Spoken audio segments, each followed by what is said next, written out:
Yo, what's going on, guys? This is Houston Sports Talk back in the video today. Into the Utah Jazz have signed R.J. Lewis, who is a guard from St. John's. Had a really good season at St. John's, and now he's gone undrafted, and the Jazz are picking him up on a two-way deal. And so it's going to be interesting to see how he can do in the G League. G League is one place he might end up, but I think the next place you'll see him end up is the Summer League. Is what I meant to say.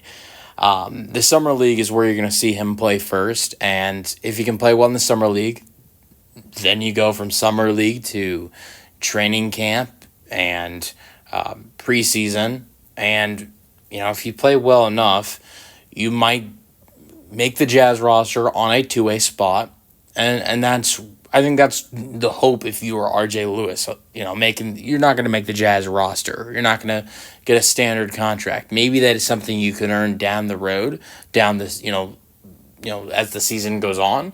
But I think the goal is play well enough. The Jazz want to keep you on a two-way contract, and then you can try to prove yourself in the G League during the season and try to get up, to the regular roster and play minutes in the NBA. And for the Utah Jazz, it's not going to be hard to try to, as it seems like right now, it's not going to be hard with their team next year to get up and try to get minutes in the NBA. If guys start not playing, if some of their top players at the end of the year stop playing, R.J. Lewis should have an opportunity. If he can play well and earn one of the two-way spots, he will have an opportunity to play NBA basketball and show himself in this league. And he did well at St. John's, 18.2 points per game, almost 8 rebounds per game, 2 assists per game, 1.4 steals per game.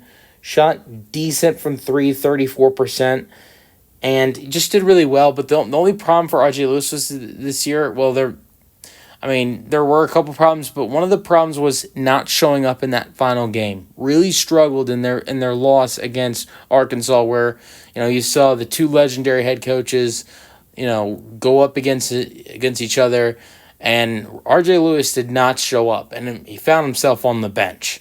And I think that hurt his draft stock. I think he is a guy that could have been drafted in the second round potentially if he does not play as poor as he did in that game. Because the way I look at it is if he didn't play as poor as he did in that game, they probably, St. John's probably win that game, and they probably move on to the next round, and he would have had more chances to show himself.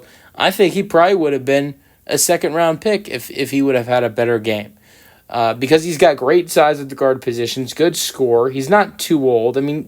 He's 3 years into college, but he's not a guy that played 4 or 5 years of college. I believe he would have been drafted if it wasn't for that terrible game against Arkansas, but. We'll see how we can do with the Utah Jazz. Let me know your thoughts on the signing in the comment section, and peace out.